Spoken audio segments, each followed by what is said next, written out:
Family Ranch is a greenhouse ministry where the children in foster care learn how to take care of themselves.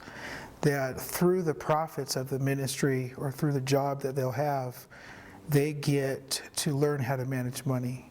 They get to set up a little nest egg for themselves through a private trust fund that after they turn 18, they're not so destitute that they have to do things to get money that they shouldn't have to do.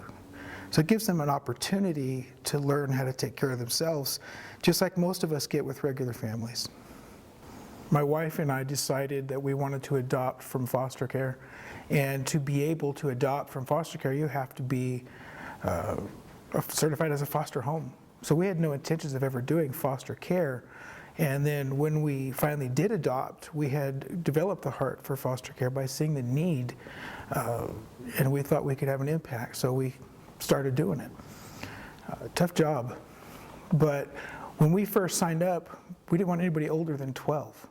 It was a typical way of thinking to the American public, mostly because everybody thinks that those kids are beyond help.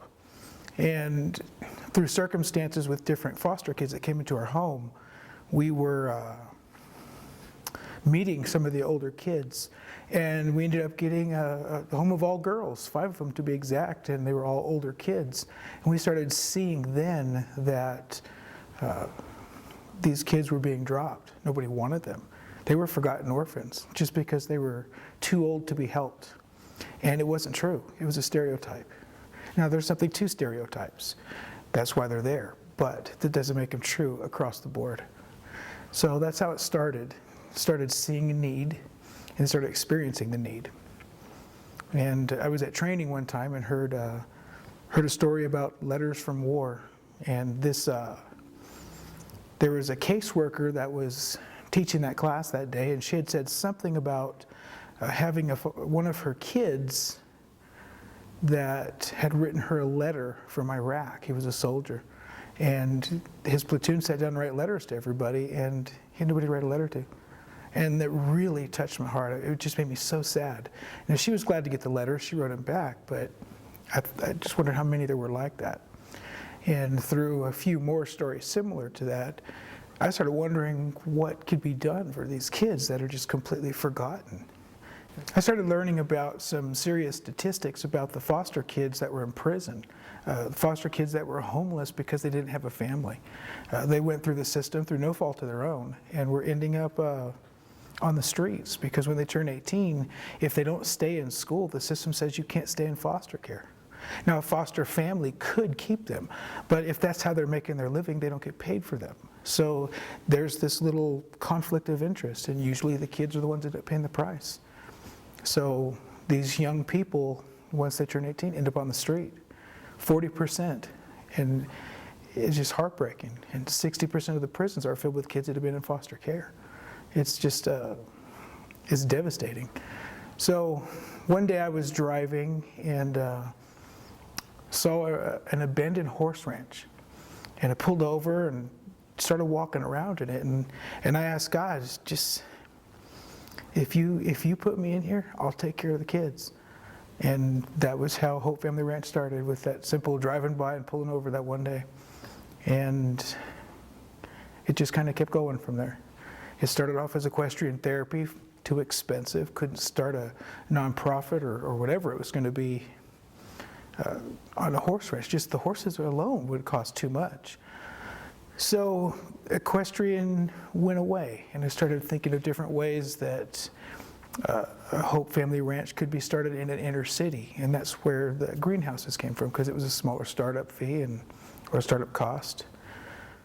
It's pretty neat that the original idea of equestrian therapy for these kids came back, and it's developed into quite a dynamic ministry of helping these kids. They just fall flat on their face. They don't survive. It's difficult for any of us that are 18 and just move right out to survive. We have families to fall back on. For these kids, they've got trauma history that most of us don't experience, and they've got nobody to help them. So typically they end up on drugs, self-medicating, and then end up in prisons. If they don't end up in prison, then they're on the street. So many of them just don't survive. It's a terrible thing. Hope Family Ranch helps them before they're 18. So many different people have tried this to help them once they turn 18, but it's such a daunting task that everybody fails. What's different about Hope Family Ranch is that they're doing it before they're 18. Typically, when a kid turns 13 years old, and I'm guilty of the same thought process, when a kid turns 13 in foster care, they're too old to be adopted. It shouldn't be true, but it is. So what we're doing is bringing these kids on board and teaching them how to work and how to take care of themselves from 13 to 18.